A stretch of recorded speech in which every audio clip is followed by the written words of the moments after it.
disangka amal surga itu ucapan untuk menahan orang-orang. Kata Rasulullah kepada Jibril, ini rumah itu tidak mau jalan cari untuk selamat. Apakah saya berpahala orang yang Jibrilnya mencintai karena Allah, mencintainya karena Allah. Maka Allah sudah berjalan untuk jalan itu menuju keselamanya karena Allah. Dan tolong menolong itu karena Allah. Ini orang yang disiapkan termasuk kelompok Sabikun. Sabikun ini kelompok yang dulu saja nanti diberi bisa. Walaupun ini sahabat dulu. Nah kelompok Sabikun itu tadi itu yang kalau itu sholat kakinya sampai di alhamdulillah lama untuk Sabikun. Jumlahnya sedikit. Makanya di Merdeka wasul saja dan diberi Sabikun yang kelompok Sabikun seperti dia orang Nabi Muhammad masuk surga tanpa namanya ini adalah Allah memberikan ini surga kita menjadi bagian dari itu. Orang yang masuk surga tanpa bisa, yang minimal luas nanti jangan mandi cepat, kalau subuh cepat, kalau mau sholat cepat, gitu. Kemudian masuk kelompok Sabikun, kalau kelompok Yamin, kelompok kanan masih bisa.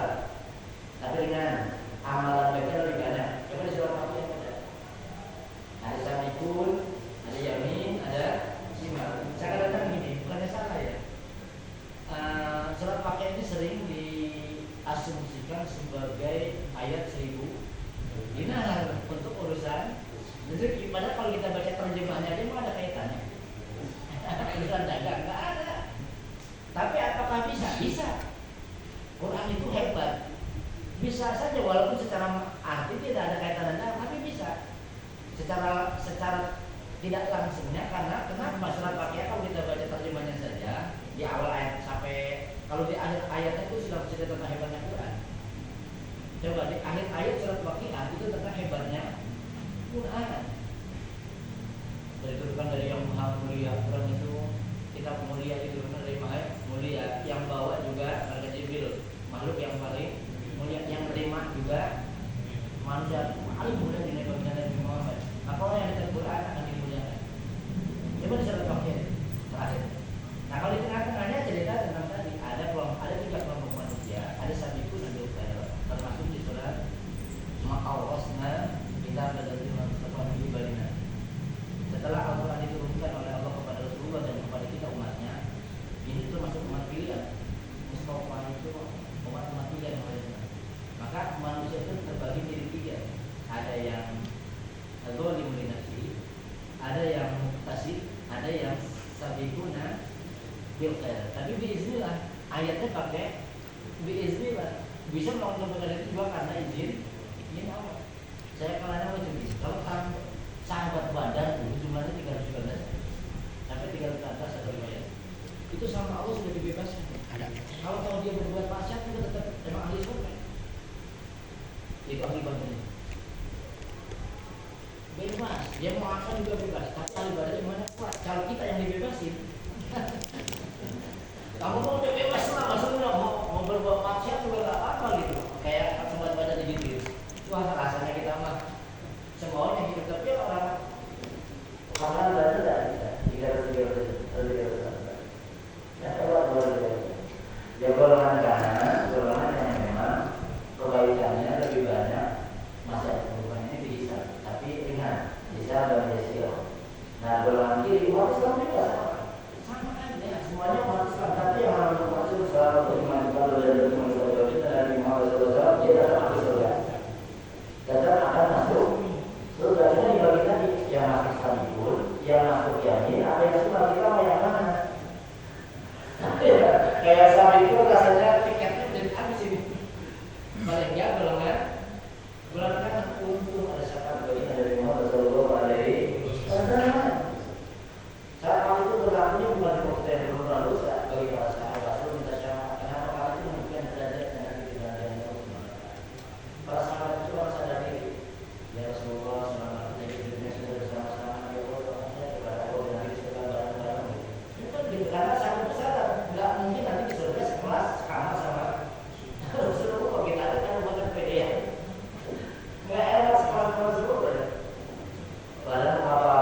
Kehidupan akhirat ini menjadi tiga manfaat. Kita beriman kepada kehidupan akhirat satu menjadikan kendali yang paling efektif dari dalam diri kita agar kita senantiasa berada di jalan lurus.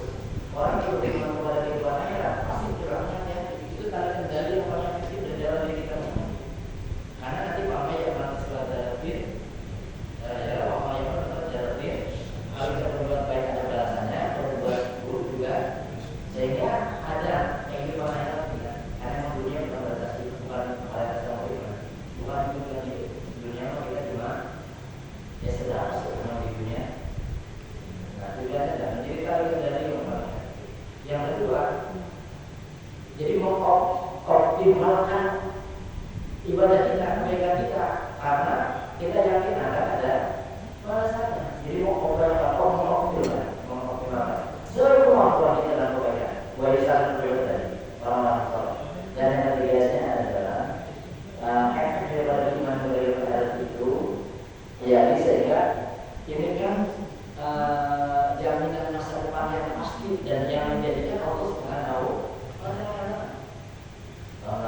Satulan kawan sehingga bahwa Indonesia yang orang yang para siapa yang dibuat lebih banyak, kebaikannya lebih banyak daripada keburukan.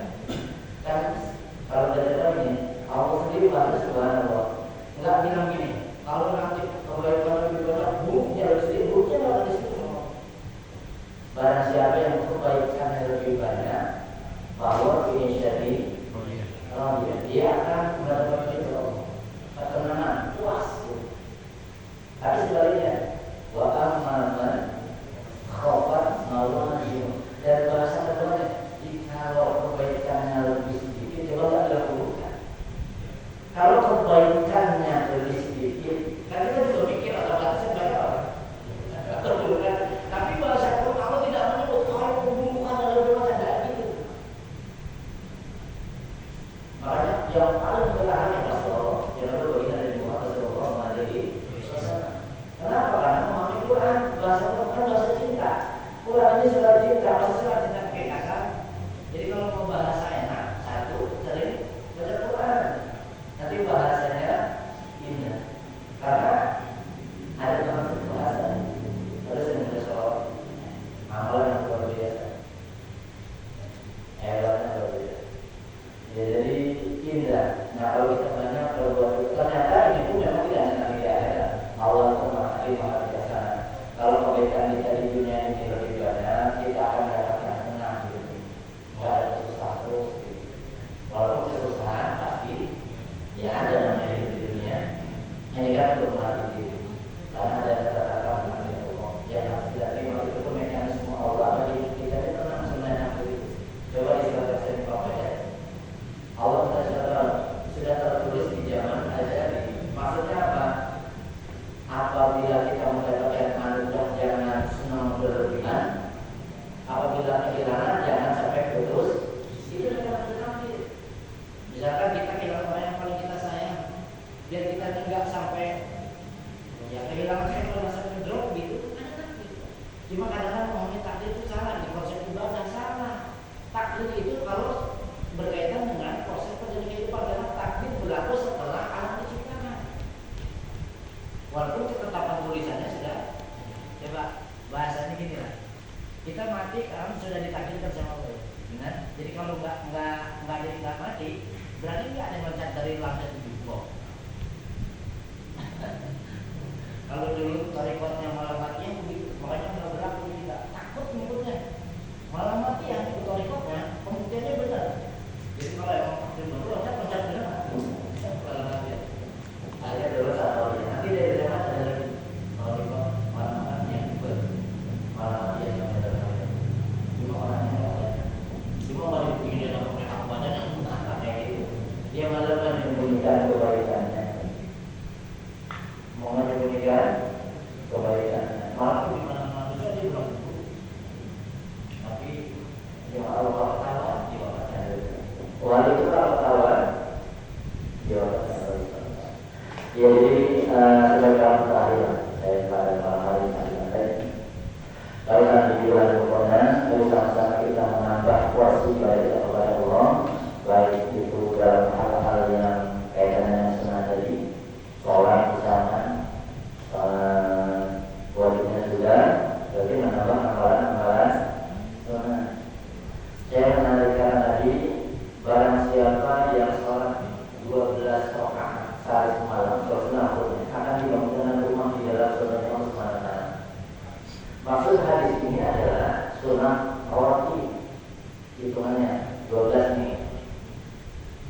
Nah, ya itu ya. Kita ambil dua-dua, karena yang 12 ini sudah dua. Qabla zuhur 2, qobliyah. Ba'da zuhur 2, 4. Terus qobliyah asar, karena tidak ada qobliyah asar. Yang ada qobliyah 2, berapa? 6. Ba'da maghrib. Ya, kalau qobliyahnya boleh dilakukan, boleh tidak ada lagi. Yang wajibnya adalah yang ba'diyahnya. Cuma kadang-kadang kita kebanyakan itu sholatnya qobliyah memang melakukan begitu habis maghrib ngajar. Yang wajib adalah ba'diyahnya kalau maghrib itu. Jadi 2 berapa? 2.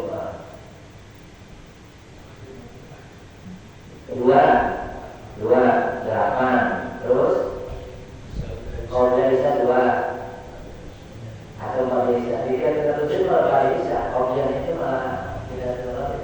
Ba'da isyanya 2, 10. Qobliyah subuh 2 berapa? 12. Jadi kalau 1 ya harus secara bahasa saya iming-iming Rasulullah memotivasi kita sebenarnya. Itu dibangun rumah di dalam subuh. Ini mafatul azhar, pembuka jalan rezeki. 12 membangun luar biasa. Yang ini seorang muslim. Kan dari mana kita mau memperbaiki perjalanan hidup kita? Itu dari sholat mulai. Yang wajib sudah, tapi nama yang sunnah. Jadi kan maksud dia paling ini ya, yang paling ya umum lah bahasanya, wajibnya. Jadi qobliyah zuhur 2, ba'diyah zuhur 2, qobliyah asar 2, ba'diyah maghrib 2, ba'diyah isya 2, qobliyah subuh 2. Kalau mau dikenapin 13, bikin 1 aja. 1 setelah ba'diyah isya. Walaupun ini cerita asbabun nuzulnya ketika kaum perempuan dengan Rasulullah, orang cewek-ceweknya kuat dengan Rasulullah. Ya Rasulullah, kalau laki-laki itu kalau bisa sholat malam, gitu. Mereka kan nggak capek bahasa perempuan kan terus rumah dan segala macam mana. Sekarang malam ketiduran nggak bisa yang lain maksudnya. Rasulullah bersabda, ya ibu kalau perempuan ya sudah sholat isya 4 rakaat, ba'diyah isya 2, bikin 1, udah dijawab sholat malam itu buat perempuan. Kayaknya kita ini ngambil Jadi laki-laki ambil witirnya 1 udah nggak usah pakai 3. Cuma kalau witir 1 dari kata mungkin itu ulama ini. Setelah Fatihah, Al-Ikhlas, Al-Falaq, An-Nas yang dibalik. Jadi Fatihah ya surat aja. Surat Al-Ikhlas itu 1. Kalau yang 1 aja Fatihah, Al-Ikhlas, Falaq, An-Nas. Itu pahalanya akan Quran. Sholat witir 1 pahalanya ada. Cuma dari Fatihah sampai doa luar biasa. Jadi banyak orang pakai ilmu sedikit tapi nilainya besar. Kayaknya kita milihnya ini 1 deh. Kalau 3 kalau di hadis riwayat Aisyah seperti kita di Ramadan, Syafi'is, kuliah sama ulama 3 besar gitu. Dan pakai ya ini. Coba Quran, Fatihah, lembaran pertama terakhir berarti kata. Bahkan dari saking hebatnya zikir, Rasulullah sering ngomong begitu. Jadi semuanya tidak terlalu dominan itu adalah sholat sunnah, walaupun hanya 1 rakaat. Jangan ditinggal. Jadi habis balik kalau ada kegiatan taklim ya. Kalau kegiatan taklim jadi lebih afdal ketimbang sholat sunnah. Kalau nanti sholat wajib bisa dikirim waktu sedikit, tapi harus berjamaah banget. Sejarahnya begini. Sebenarnya ketika Rasulullah sedang taklim waktu sholat isya itu datang. Karena pembahasannya lagi serius nih. Kata Rasulullah, sholat isya kita tunduk ke belakang. Karena waktu sholat isya itu waktunya panjang, bahkan awal-awal dunia perintah sholat isya itu seperti 3 waktu. Awal-awal itu lagi perubahan syariat. Akhirnya diambil awal. Andai sholat waktu tidak dirubah waktunya pada sepertiga malam, wah kita banyak kompromisanya. Sepertiga malam lagi enak-enak tidur, untuk digeser boleh pada awal ya awal malam. Kan ada di malam itu dibagi 3, awal, tengah, akhir kan? Jadi dibagi hanya di sana kalau Rasulullah ya sudah, kita karena ini lagi taklim belajar tentang agama, ini penting dalam kehidupan, kita undur waktu sampai jam 9 kan. Tetapi syaratnya yang ngaji ini yang lulus itu boleh kurang, harus ikut berjamaah bareng. Kayak sini lah kita nih, kalau kita dulu, berarti kalau nanti kita ngaji misalkan sampai dari maghrib misalkan isanya lewat. Tapi di majelis kita ya jangan di tempat dulu baru ada nggak semuanya baru dulu misalnya. Kalau di majelis sendiri juga nggak apa-apa, karena semuanya orangnya. Kalau di masjid umum kan kadang-kadang orang yang musafir, ada orang yang kebijakan kita di situ lah. Bukan karena udah diletak amplopnya, banyak pendek udah dilem udah segitu, bukan itu. Tapi kalau ngaji, dan kita nggak boleh ya pusat menyoblak, udah sholat. Kadang-kadang gitu tuh. Padahal dia lebih ngerti ketimbang kita jualan dikit boleh. Cuma ketika aja berhenti dulu menghormati, terus nyata awal akhir sholat dulu itu, ternyata akhirnya sholat menghormati waktunya. Berarti aja, jangan ngomong terus berhenti. Bentar, kalau kamu dari aja sampai selesai, guru saya mohon kalau nggak ditafsir masuk waktu aja misalnya. Ya sudah, karena dia pembahasannya baru setengah lah, aku tidak tunggu aja selesai. Nanti kita akan sedikit, tapi sedikit malah kita nggak sampai, ya sampai banyak banget di bahasanya. Ya jadi buat kita kalau ada taklim, amalan sunnah, salat sunnah, terus qiraat juga ditambah. Di bulan ini baca kita amalan. Coba mana ada bulan ini di surat Allah Subhanahu wa taala di surat Al-Qaf ayat terakhir cuma 45 ayat kalau saya tidak salah. Itu perintahnya keras semua. Fadzakir bil Qur'an lima yaqaf wa lima yaqaf atau ya semua ingatkan orang itu dengan Al-Qur'an. Fadzakir bil Qur'an lima yaqaf bagi siapa? Bagi mereka yang takut dengan ancamanku. Makanya Al-Quran itu selalu ada cerita surga, ada cerita neraka. Karena orang beriman itu dalam hatinya selalu ada dua, ada khauf dan roja. Kalau ketakutan banget, berbahaya, nggak seimbang. Kalau harap banget, nanti nyantai kayak orang Nabi Isa. Bapak kita sudah berada di dalam surga. Kadang-kadang kita kalau pede sama dia, sebenarnya punya kunci surga siapa? Ya kita loh, nanti sama masih lebih pede dari dia. Karena kita kalah promosi sama saudara sebelah. Oh bapak kita sudah di dalam surga bersama bapak gitu. Kalau pede, kadang-kadang saya doain guru aja punya Allah bilang subhanallah. Itu etika loh. Kalau menurut guru dan Allah bilang berarti kita nyangka guru kita banyak. Allah. Jadi ini kan derajatnya di Allah Subhanahu wa taala. Ulang kita doakan. Nah, doa saya dulu jadi kalau mau kita laku. Etikanya. Karena niatnya memang benar, tapi itu prakteknya saya ke orang tua saya nggak berani. Ampuni dosa orang, saya nggak berani. Bukan berarti orang menyangka orang tua kita yang punya dosa ya siapapun, tapi etika kita. Ya Allah ampuni setiap kehilafan dan kesalahan orang tua saya. Jangan ampuni dosa menuduh bahkan bapak kita. Itu karena promosi yang sebelahmu udah bapaknya udah di dalam surga. Ya jadi buat kita dan yang terakhir teman-teman kalau memang nanti ada keluasan rezeki yang terbaik adalah di 10 awal Dzulhijjah. Ya kalau hari 3 berarti pilihan sebenarnya adalah berkurban. Berkurbanlah silakan jika memang diberikan keluasan rezeki oleh Allah Subhanahu wa taala untuk bisa berkurban. Kebetulan di pondok ini saya memang ada 4 orang yang datang tapi memang saya suruh ke masjid untuk tahun ini. Kalau ada kurban di sini, nggak tahu kalau ngirim sapi nanti ada saya sudah kosong. Kalau ngirim sapi satu ya nggak apa-apa. Maksudnya kalau kami 4 kasih panitia, bingung baginya dikasih sedikit, ngomong nggak dibagi, ditanya terus. Ya apa makanya kalian dengan ibadah, jadi kita nggak bisa memaksa. Yang kedua jangan juga jadi kebanggaan. Berapa di masjidmu? Panitia ngomong 50, kamu kurban kagak? Kurban orang lain yang bangga. Gitu, jangan gitu juga. Jadi kan misalnya, ya saya juga nggak tahu nanti siapa pun siapa tahu ada yang ngirim sapi apa, jadi nggak tahu. Walaupun hari ini belum ada gambar, belum ada ngirim gitu. Masih banyak kebutuhan yang lain. Kan tidak tahu juga kan ada hari apa namanya tanggal itu orang Nabi Ibrahim hari tauhid. Udah bisa pikir bahwa lokasi yang ada satu sekali ada dikirim alhamdulillah. Jadi alhamdulillah. Yang ini bulan di paling tidak ada kontribusi kebaikan kita di bulan Dzulqa'dah sampai bulan Dzulhijjah di 10 tahun khususnya banyak orang yang berbuat kebaikan baik yang berkaitan ibadah ritual kita berhamba kepada Allah Subhanahu wa taala ataupun berkaitan hubungan dengan sesama kita karena kebaikan yang kita lakukan menjadi bagian dari kita di guna bil khairat kebaikan yang kita lakukan untuk dapat dari Allah dan Rasulnya untuk nanti mari jannah Allah Subhanahu wa taala. Semoga Allah berikan kita kekuatan, kesehatan, kesempatan untuk bisa melakukan kebaikan dan dakwahnya dari kapasitas dan kemampuan masing-masing.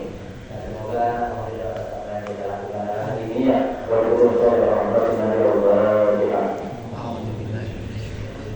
Bismillahirrahmanirrahim. Alhamdulillahi rabbil alamin. Arrahmanirrahim. Maliki yaumiddin. Iyyaka na'budu wa iyyaka nasta'in. Ihdinas siratal mustaqim. Shiratal ladzina an'amta 'alaihim ghairil maghdubi 'alaihim waladdallin. Ighfir lana wa liwalidina wal mu'minina amin. Kita berdoa ini karena bahasa Islam saya berdoa saya salah saya dan semua teman-teman yang sudah hadir malam hari ini. Saudara terima kasih dan juga mudah-mudahan Allah berkahi bagi kita di majelis ini.